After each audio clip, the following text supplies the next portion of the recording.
Hey everyone. Before we start, I just want to quickly say a massive thank you to our two special guests, which you know from the title is Installation 00 and Cxee Foxx. I am so excited to be working with both of them, and this story is going to be exceptional with them. Obviously, I'm going to leave any and all their social medias, links in the description below. As well as our two special guests, we also have these people on screen who will be voicing the characters they sent applications in for. With the intros out of the way, let's begin.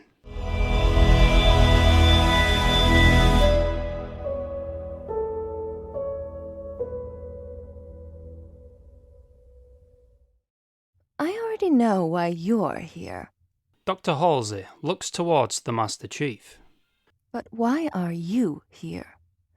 Dr. Catherine Halsey turns her head from the Master Chief standing in front of her towards the slightly smaller grey Spartan, simply stood in the Master Chief's shadow.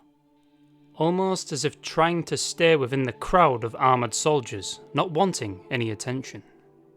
Dr. Halsey cocks an eyebrow in curiosity, and the Chief turns to follow her gaze, landing on Spartan B312. An Oni agent fighting against his own. The Office of Naval Intelligence doesn't take too kindly to people who even attempt to leave their ranks, let alone betray them.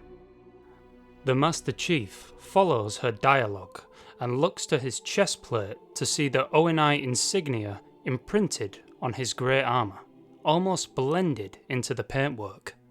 He was almost surprised that the Doctor could see the symbol. The black blended in with the grey. Ah, now I see. I recognize that tag. His Spartan number just below the ONI symbol sits on his armour, clear as day. B312. If I recall, you are the only other Spartan my AI would trust. She smirks slightly, and then looks back at John. And now it looks like the best of my Spartans even trusts you. I'm not impressed easily, Spartan. But you seem to have done the impossible.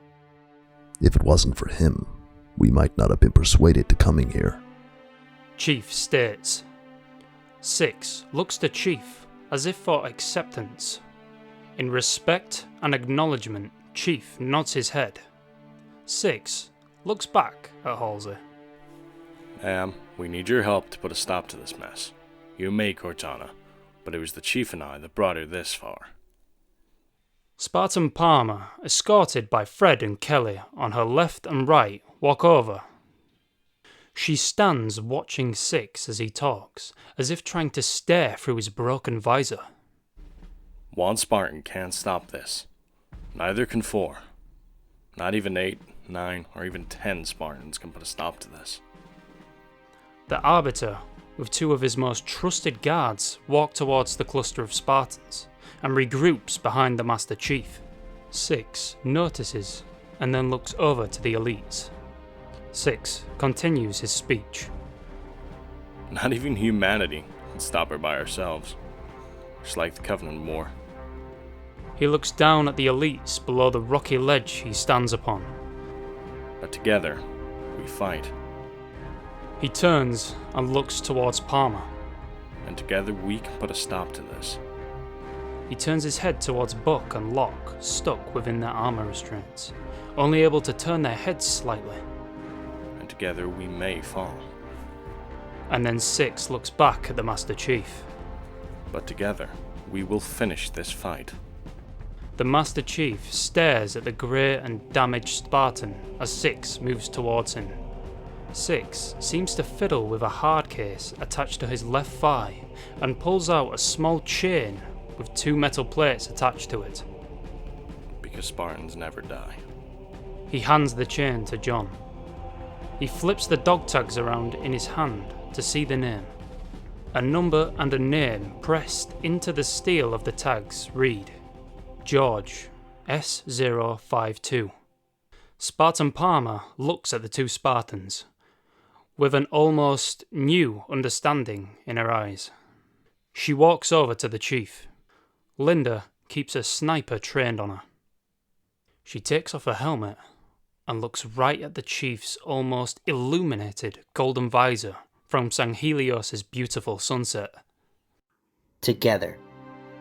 A wicked smile creeps over her face. John replies.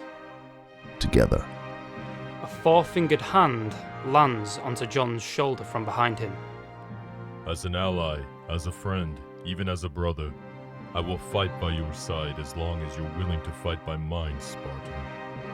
Chief turns his head to the Arbiter and nods his head. Always.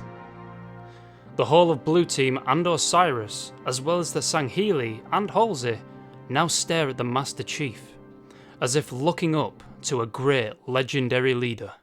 The elites seem to almost understand just by the Arbiter's words, as if absorbing his emotions for the Spartan through his sentence. They were willing to fight for each other. Cxee walks over to Locke and removes his armor restraint. With absolute certainty and calmness, he keeps his weapon holstered, knowing that Locke will do what's right. Locke's body jumps back to life for a second and relaxes. He looks at Cxee and then to Chief. Osiris fallen. He shouts sternly. Blue Team follows Cxee's motions and begin releasing the rest of the Fireteam Osiris from their frozen states. As they jerk to life, they recover themselves, picking up fallen weapons and helmets, and standing at attention behind Locke in formation, as Locke himself stands ready for orders in front of Chief. Just to the left of Osiris Team, Blue Team do the same. Cxee and Palmer both look at each other, and then stand attention in front of the Master Chief as well. Palmer hands Cxee the fallen Kirkery knife back to him. Thank you. He slides it back into the sheath on his chest. The Arbiter stands by the Chief on his left. His men on the ridge below stand ready for orders, not sure if to follow the Arbiter or John. Halsey walks over to John to his right and looks up at him. This, John, is exactly why she chose you. Chief replies to her. Doctor, can we stop her? He says with genuine curiosity. Halsey replies almost proudly. Settle in, John. I'll tell you exactly what I need.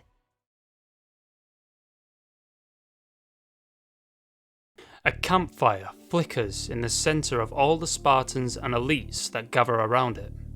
Its light flickers and reflects off of their armor. The warriors are all in a relaxed state, eating and sharing stories. And even the Master Chief has seemed to have let his guard down, which the Blue Team seemed almost impossible by now. But by the looks of it, it seems Halsey had had a special way with him. Of course, she had a special way with every individual Spartan too. She could recognize and remember every Spartan's name and number.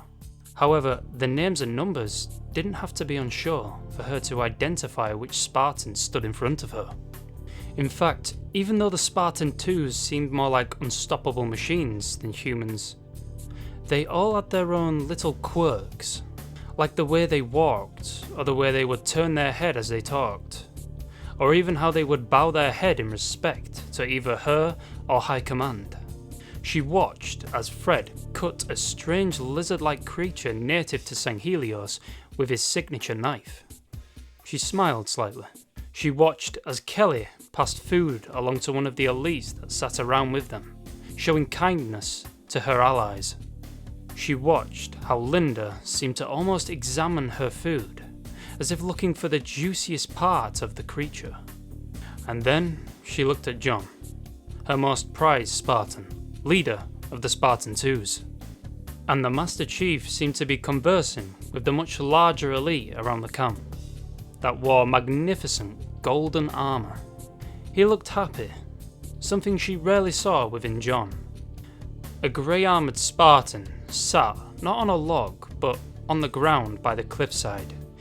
His helmet sat next to him. He seemed to have been sitting alone, and he had already finished his food, simply staring into the fire. Cxee reminded her of John in a way.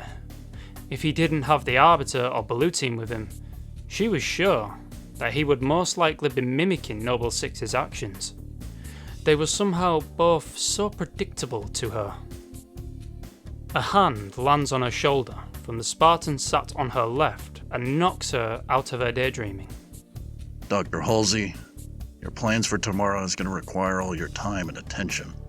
Especially you get rest. She looks over to see a bald man with a concerned look on his face. Agent Locke, I haven't slept since 2525. I'm sure I'll manage just fine. She replies sharply. Vale, sat beside Locke, looks over at Tanaka, who looks back at her with a kind of sad and concerned face. Before Locke could once again interject, Vale puts a hand on Locke's forearm, as if to say, just leave it. He looks at her, and then back at Halsey. Understood, Doctor. The Arbiter speaks up, speaking to the whole of the camp.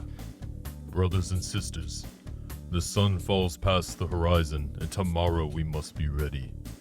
Let us all rest up and be ready for sunrise. With that, all the elites in the camp nod their heads and head to the canopies that their makeshift beds lie underneath. Palmer walks over to Halsey. We have a medical gurney from the Pelican set up as a makeshift bed. You should take it before I do. She says with slight sarcasm. Thank you, Commander. The campfire slowly fades away, being extinguished by the surrounding darkness that slowly draws in, and the Spartans get comfortable for a rocky bedside nap. Spartans didn't need much sleep, especially the Spartan 2s.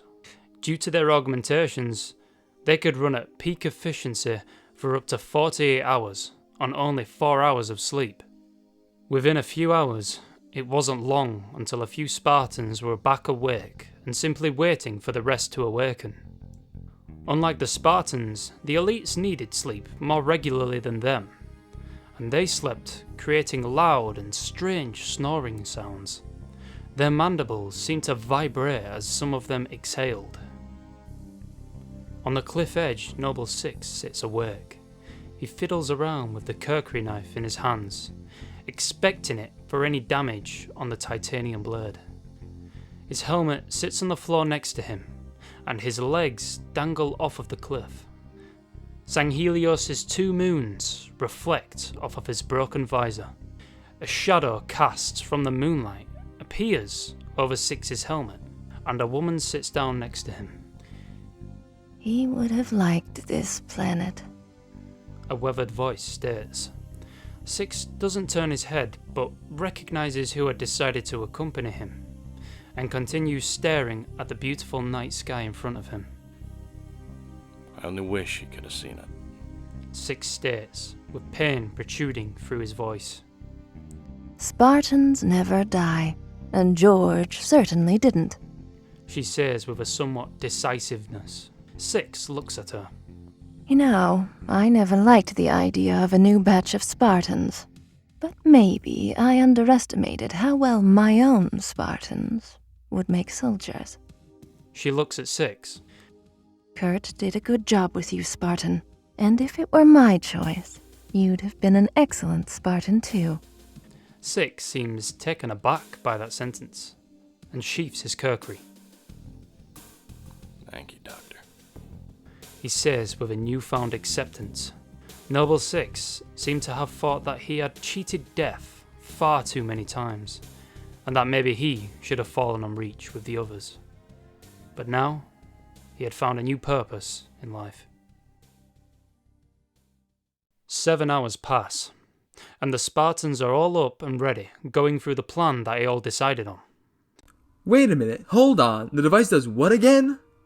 A confused Buck asks the Spartans as they are debriefed once again by Dr. Halsey. Halsey sighs and repeats herself.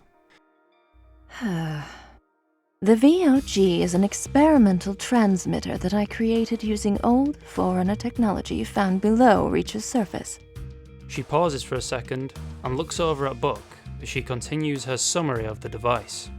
According to the data my team and I gathered, there's a plane of existence that seems to exist within ours, but it cannot be seen or accessed physically. Buck begins scratching his head as she continues. The Forerunners called it the Domain, and we need my tools and research to try and access it to catch Cortana by surprise. She slides a compad into the center of a holotable they had all gathered around under a red canopy within the Arbiter's camp. A blue holographic image projects itself from the compad. A strange-looking device with what looks like glowing red symbols float in the middle of the table. This is what you are looking for, Spartans, and it's en reach back in Castle Base. We will have to ask nicely if Captain Lasky will give us a ride there. The Master Chief speaks up. After a court-martial, that is. As she finishes her repeated debrief for Spartan Buck, the Arbiter walks in behind Spartan Palmer. My men are ready for the assault on the Guardian in Sunayon. He looks over to the Master Chief. I must stay and continue my campaign against the Covenant. Palmer speaks up. What about the Guardian? The Arbiter looks down with a determined look in his eyes. We will tackle both enemies and still leave victories Spartan. A group of elites behind the Arbiter roar in agreement and pump their sword-wielding fists into the air. Fred butts in. Well, there's no sense in sending a full battalion of Spartans to a glass planet. Maybe some of us should stay and ensure our allies win this battle. Permission to assist the Zinghili, Chief. Fred asks in an almost joking and yet serious manner. Chief replies. Granted. Buck walks over and stands by Fred's side. Agreed. We're brothers now, Arbiter. And we don't leave family behind. The Arbiter looks around the camp at the Spartans that now volunteer to defend his home world. For a moment, he thinks of disagreeing, until Palmer speaks up once again. Don't think for a second you're not doing this without us, big guy. She chuckles. The Arbiter looks back over to the Master Chief.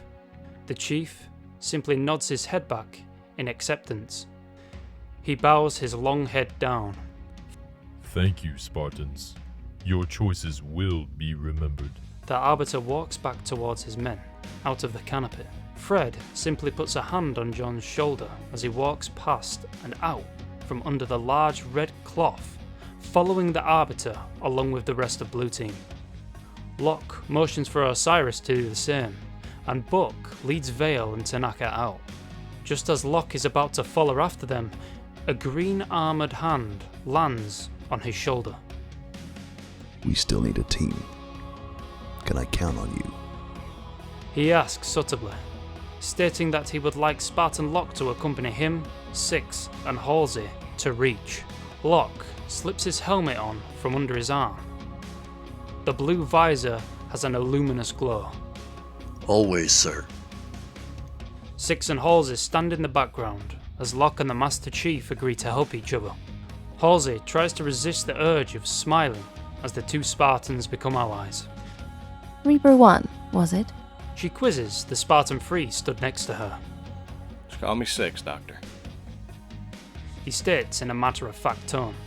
6, would you be kind enough to fire up that pelican for me?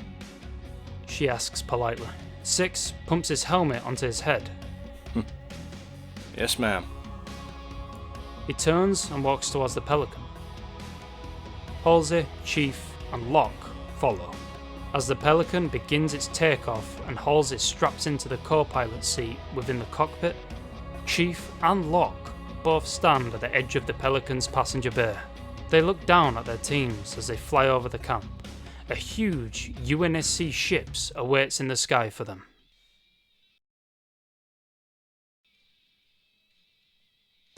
Hey again everyone, and thank you all for watching. It's been an absolute honour to have worked with everyone in this project, and I truly feel privileged to have our special guests.